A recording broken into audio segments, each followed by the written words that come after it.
Hello, hello, and welcome to Temple of the False Pod, where decks are not optimized, but our plays sure as heck are fun. I'm Andy. I am Bruce. That he is. Welcome back. I mentioned this last week because the Monarch allows you to draw, and I always struggle with figuring out how much is enough card draw. So then I usually just give up and don't put any card draw in, and that's no way to live. That might not be enough. If your deck is relying on the card you get to draw, the one card you get to draw each turn, you better only be playing one card a turn. It's just not going to be enough. Even somebody like myself who tends to not put enough card draw in their decks knows that will not be enough. At some point, every deck gets mana hosed or mana screwed. And if you're drawing one card per turn, you're never getting out of it. You're not getting out of that. Yeah. That's 3 or 4 consecutive turns with either just land or no land, and that's too hard. But if you're drawing an extra card every turn, then it's a couple of turns that you have to struggle through, and then you work your way out of it. So I think the bigger question, and I don't think anybody's going to argue that you need to have card draw in your decks. I mean, I think that's a given. I think we all understand that at this point. I think the bigger question becomes how much and what kind. Right. Is really what we're talking about at this point. I don't think we need to debate the value of card draw itself. So, and I will say, obviously, and I'm kind of just saying this as like a preamble, we know that it's case dependent. It's both deck dependent, so like commander dependent, and meta dependent. Obviously, if you're in a meta that is finishing games by turn 6 or 7 or 8, card draw will be much more important. Right.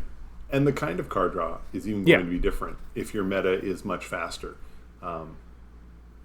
I know for myself, I like to include a lot of card draw that lets me draw a card each turn. It gives me that sort of benefit. Why am I blanking on the name? Phyrexian Arena. Thank you. Cards like Phyrexian Arena, they've been around forever, cost you a life, you draw a card. And in faster metas, that's garbage. You paid 3 mana, you might get to draw 2 cards before you're dead. You're much better off with a Sign in Blood that gives you those 2 cards right away. There's all kinds of benefits and better ways to draw cards quickly for if your games are going to be shorter. My games aren't. So I like the recurring methods of card draw. And a card like Phyrexian Arena gets out on turn 3 or 4, and it may draw me 6, 8, 9 cards in a turn because it's one of these cards that just sits there, and everybody else, when they find their removal, says, doesn't look like Arena's done anything to us. All it's doing is a point of damage to Bruce. They're not seeing that I'm drawing the card so I can play out the card. It's like as though it disappears and it just drifts into their hand. Whereas there are a lot more enchantments or artifacts or other permanents that are actually causing issues. So cards like that tend to stay on the battlefield longer and draw me a pile of cards. So those are the kind. So when we talk about your meta, that's kind of what we're talking about here. Yeah. And I think with kind of like along the same lines too, like you've got things like Howling Mine where like much like Phyrexian Arena, you yourself, the player of this card, are going to be getting an extra card each turn. You're also letting your opponents draw. And in more powerful metas, don't do that. But like in like more casual metas, like maybe the politics of it is much more helpful to the gameplay. Right. A card like Howling Mine demonstrates card draw and card disadvantage. Howling Mine gives you a card every turn. There's no downside. It only costs 2. It draws cards more effectively than Phyrexian Arena does. But everybody else is also getting a card on their upkeep, which means you draw 1, they draw 3, you're getting outdrawn 3-1 in a game. Yeah. Generally speaking, that's not a good idea. And obviously... But like you said, there's all kinds of ways to make that work. Yeah. So and obviously with Howling Mine specifically, there are ways to turn it off. But, that also comes with repercussions politically. People are not going to be thrilled about that. Right. But, I mean, where I struggle is, like, there are cantrips, which are, slang for spells that draw you a card, that replace themselves, essentially. Yeah. It says whatever they do, and then the second line is draw a card. And those can be seen as card draw. Would you consider them card draw? I'm not putting that card in my deck. If the only reason that I would put it in the deck is because it draws me a card. I look at cantrips and I say, for the most part, now there's exceptions. There are decks like Feather and other cards where you want to simply churn. So you want storm decks, low casting cost cards that will replace themselves, so you can keep going and going and going and going and going. And I get that. That's not what I'm talking about. I look at this, I'm like, if all it's going to do is replace itself, then it's eliminating the cost of the cost of the card that is the card. It's not cutting off the mana cost, but it's eliminating the cost of the card. And I tend to value that a little lower than I probably should. So I want to find, I think I want a little bit more out of that. Yeah. If it's replacing the card by saying, when this card enters the battlefield, draw a card. And then, so if you give me a 3/3, a 4/4 trample that says, when this enters the battlefield, draw a card. Well, that's good. Because, yes, it replaces itself, but realistically, we all know that card's going to get bounced. Right. You're going to bounce that card a few times so you can draw some cards. You're going to figure it out. I mean, Muldrifter draws 2, so it's not a perfect example. But even if Muldrifter only drew 1, people don't play Muldrifter because it's once. A 2/2 flyer. Yeah, they don't play it once. They flicker it. They bounce it. They do whatever to draw the cards. And if it only drew 1, that's exactly how it would still get played. So if it's just a straight up draw a card, just the one card, no, I don't think that's going to be enough for me. I mean, I'll take it over the exact same permanent that doesn't have that, but I have 10 slots in my commander deck for card draw, and if that's one of my card slots, then I better have another card in there that's going to let me draw a lot of cards repeatedly to make up for that. So. I guess maybe I struggle because I don't I don't think about card draw until much later in the deck building process, and then I have to cut cards to add card draw. Okay. And that's always more difficult because then you're like, all right, but this does a really cool thing within the context of the deck. And so and when I build, I tend to build I have the slots already predetermined. Right. So it's oh, okay, what slot is this card going to go into? It goes there. And then when that slot is full, if I want to add more to that, I need to find a card that does 2 things. Then I can take it out of that slot and put it into a different slot. That's a reason why Solemn Simulacrum still continues to get into a lot of my decks. Because it draws a card ramp. And it finds land. Yeah. It's so ramp, it draws slot. A card, it's a body. And so I think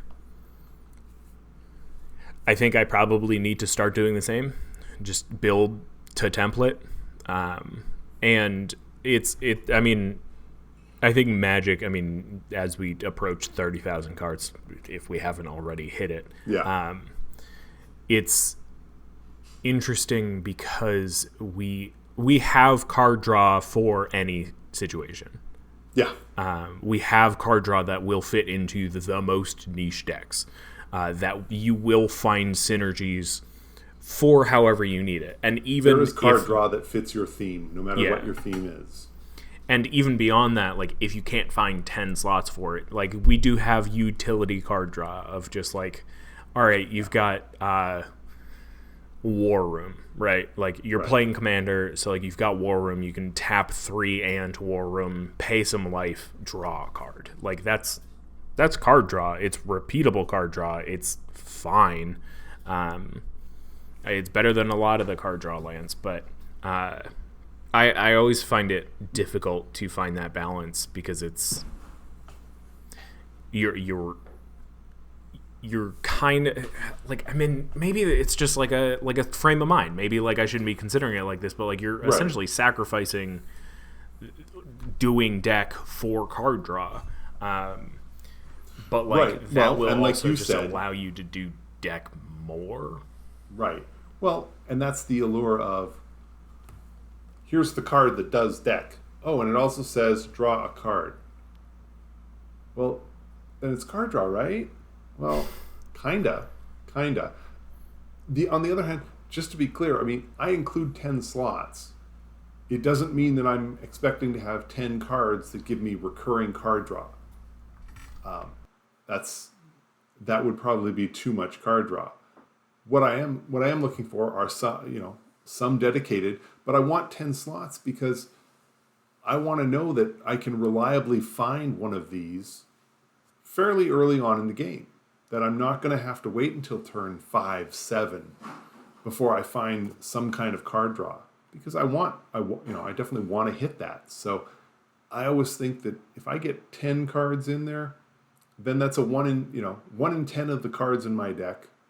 Just better than that, because there's only 99. But 1 in 10 cards in my deck is some kind of card draw, or is a mana ramp, or something like that. Yeah. So that I'm getting that, and that's the reason I look at 10. But it doesn't address the quality of the card draw itself. Yeah, and if you're using I need something. If you're using a commander printed in the last few years, then you already got card draw stapled onto it. Right. Well, and that's very true. And if you already have card draw stapled onto it, then do you need 10? 10 other cards that are going to draw you cards? Maybe you don't. Maybe you need a lot fewer. Maybe you don't need any. I don't know how to go that far, because as soon as your commander costs a little extra, suddenly you're not getting that card draw anymore. But especially if it requires to tap or anything. Yeah. Right. You can certainly ramp it down a little. I think before we get into like what is too much, we should discuss like there are kind of 3 pillars behind card draw that give you benefit within your deck. You've got card selection, which is just sheer amount of cards that you're going through to get you what you need. Right. You've got card advantage, which is the idea that like if you draw a card and your opponent doesn't, you inherently have better quality hand. So it's like card quality. And then you've got consistency, which is and they're all kind of overlapping ideas, but like consistency is the idea that like to get to the effects that you want, you need more cards in there, or you just need more card draw to get to that card or effect. Well, you talked about the kind of card draw. Well, here, this was a scenario that happened for me last Thursday. This is card draw, and there is no way you're going to convince me otherwise. Story time. I'm playing Grenzo. We're getting into the mid game. I've got a couple of creatures out, and I'm looking at the board state and thinking Grenzo thoughts. How much mana do I have? Divide that by 2. I can activate Grenzo this many times. There's some cards in my hand. Maybe I want to play that. Let's see what the draw offers and then figure this out. And then Josh played his turn. He wiped the board, and he already had Test of Endurance out. For those that don't know, Test of Endurance means if you have 50 life or more on your upkeep, you win the game. Josh, by virtue of wiping the board, Yeah, he did. He played Blasphemous Act, had Fire Song and Sunspeaker out. Oh, okay. Ended up gaining 150 some life. Oh, good. Wiped off the board. So Ian and I, the two opponents, are looking at each other, going, "Well, how do we get rid of this card?" So Ian takes his turn, and he does what he can, draws as many cards as he can. Can't find a way to do anything about it.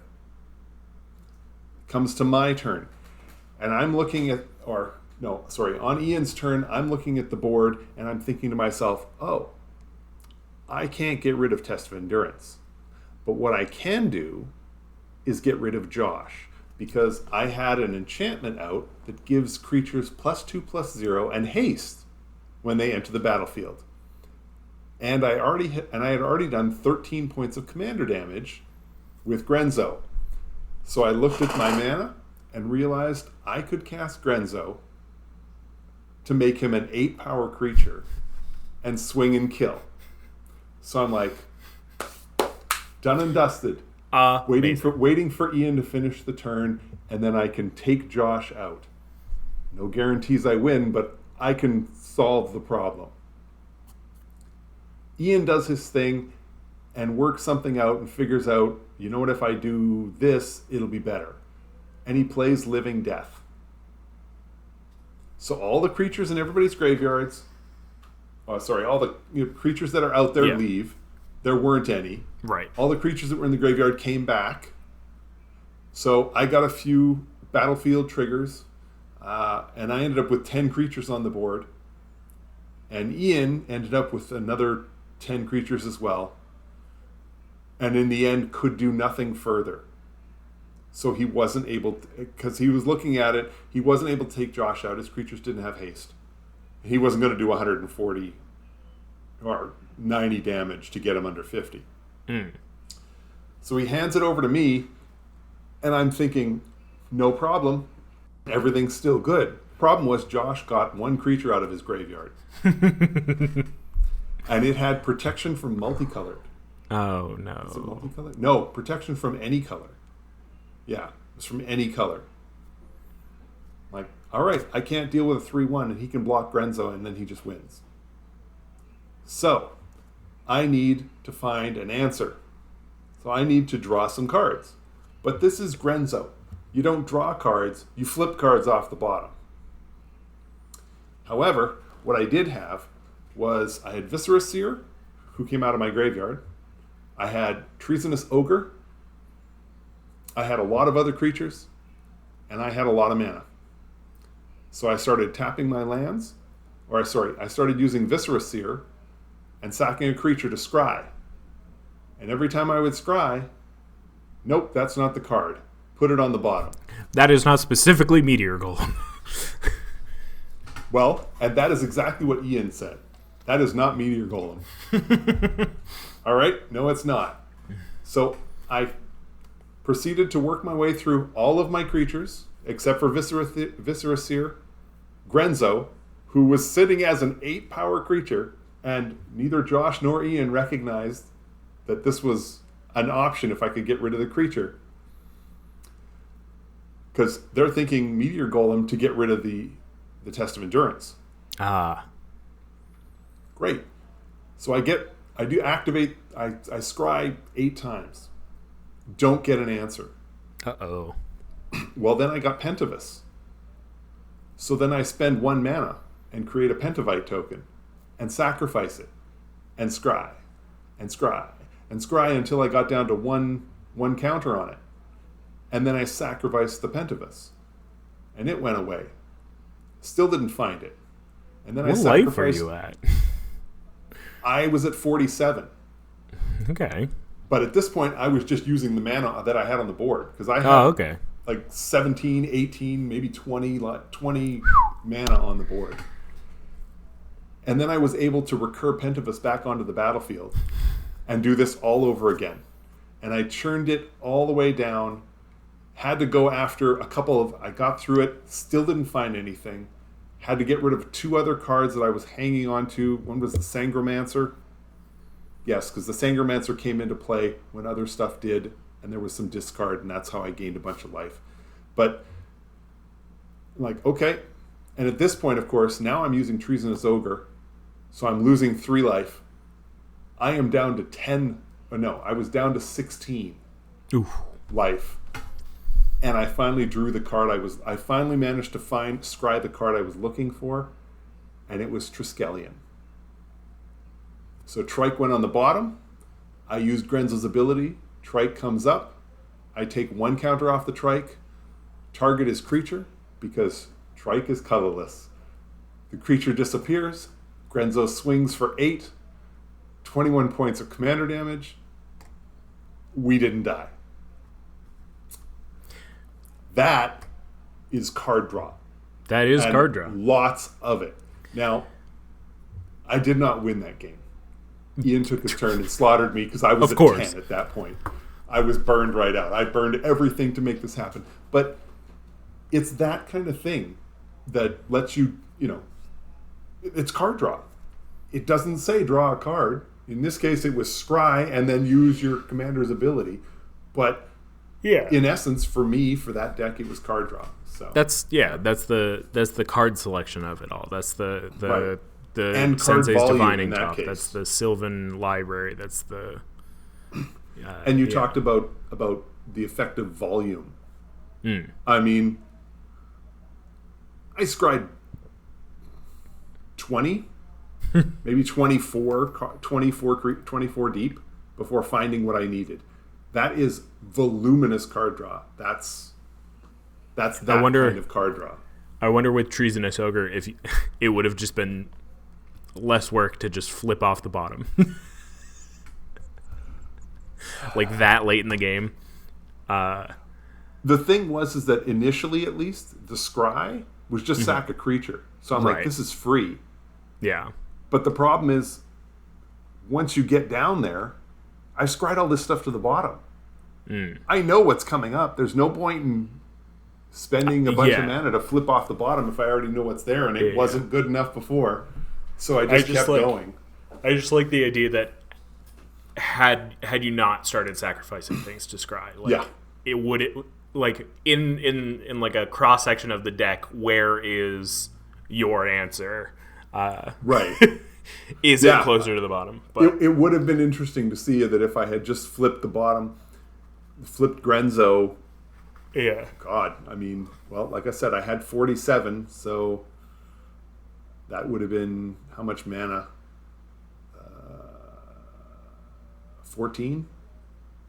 14 mana plus the mana that I had on the board, which was probably another 20, 25.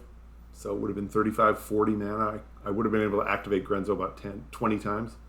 At least. I mean, obviously you didn't have Hearthstone out, but, No. That's wild. And I mean, like, that's why, like, you would consider, like, Sylvan Library and such as part of that, right. Card draw package. Granted, I wouldn't, because that card's too expensive, but right. I mean, it's so interesting, because, like, so many people are taught, like, well, you want to put enough card draw in that you're actually drawing into things rather than just drawing into more card draw. But that's such a vague concept. Like, where is that line? Like I said before, it's dependent on so many things. It's dependent on the deck, it's dependent on the commander, it's dependent on the meta. But, like, if you're drawing into answers consistently, then you know that you have enough and you don't have too much. And, like, I think that's kind of what had brought me to this idea this week was, like, sure, I could fill in, the template of, all right, I've got 10 cards that make card draw. Right. And sure, they could all be repeatable, or they could all draw me 6 cards, type of thing, like, or X cards, so that, I pump more mana in, I can draw more. Your Blue Sun Zenith, is that card draw? Oh, your yeah. Blue Sun Zenith type cards. Granted, Yeah. Blue Sun Zenith goes right back into the deck, which is nice. But, it's interesting. It's a hard topic to figure out, for sure. Because you do have instances like that. I don't think that normally you would think of Viscera as card draw, because generally speaking, you're using it for a free sack outlet, or you're just using it for scry, which it's like half a draw is like a scry, like it's you're doing a little bit of manipulation so that you can hopefully get a better quality card when you do draw. But it's not quite there. Right, and I mean, I don't include Viscera Seer as card draw in Grenzo. I mean, Viscera Seer is there to look. Is it a creature? Put it on the bottom. If it's not, leave it on top. Yeah. It's there just to improve the card quality at the bottom of the deck. It's not there for card draw, but in this case... And I think, I think in that case, it is more like card draw. Because in conjunction with Grenzo, you are... With the volume that was involved, it was card draw. Yeah. And honestly, with Grenzo, in a situation like that, it's card draw. Even if I only have to scry one. Right. If I scry and it's the card I'm looking for, you just put it on the bottom, bang, it's done. That's card draw. You got what you were looking for. You needed to find something out of your deck, you did. It didn't come off the top, it came out of the bottom. Who cares? It came out of your library, you drew it. You found it. Yeah. And I think to include so much card draw in your deck that you are always getting the answers that you need is probably too much card draw. I don't know. It's a thing that I guess you kind of have to figure out for yourself.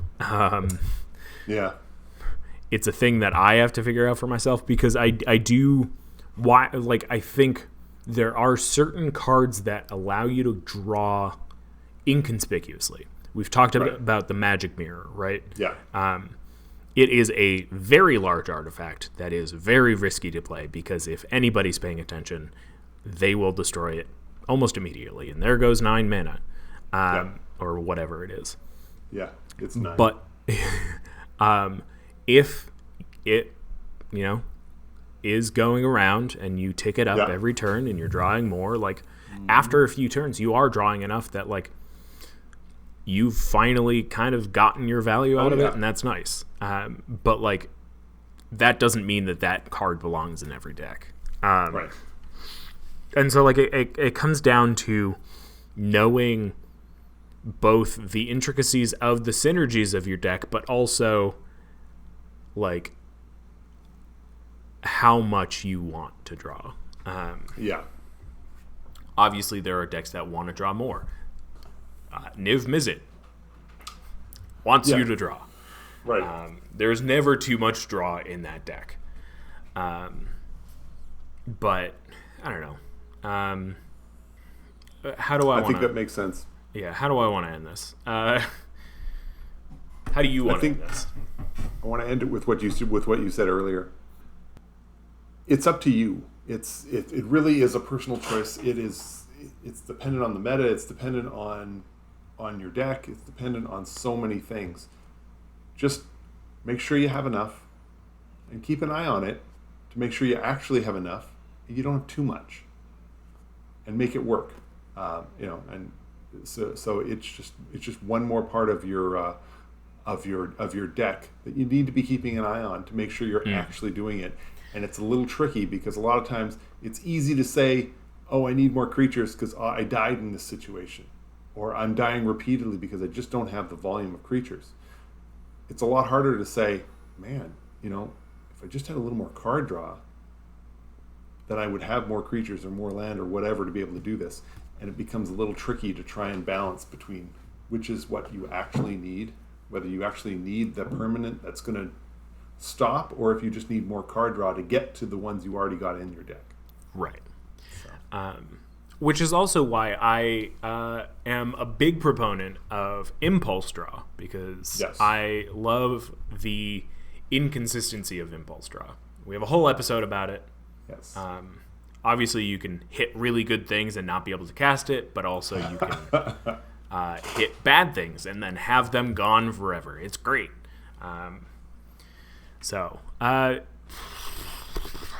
I got no life lessons here other than card draw is a fickle mistress, and we'll figure it out, maybe. But thanks so much for coming on this journey. We're Temple of the False Pod. We're decks not optimized, but our plays sure as heck are fun. I'm Andy. I'm Bruce. Thank you again so much for listening, for watching, maybe, on YouTube. Play some Magic for me. Draw some cards for me. Have a great night, and may your fifth land be the Temple. Bye! Wait, before you go, just wanted to say thank you for listening. You can reach out to us via email at falsepodmtg@gmail.com or on Twitter @falsepodmtg. Bruce is @manaburned, and I'm @AndyWeekend, though you'll definitely notice I use the podcast Twitter far more often. Now that we've got you here, make sure you subscribe, like, rate us on whatever podcast platform you use. It helps us out. It gets us more reach. Subscribe to us on our YouTube channel. Like a video there. Leave some comments for more casual enjoyment. Thank you so much for listening. We'll be back with some more timeless discussions about all things casual. So come hang out, and may your fifth land be the Temple. Bye-bye. Should I do my best, Bruce? Bye!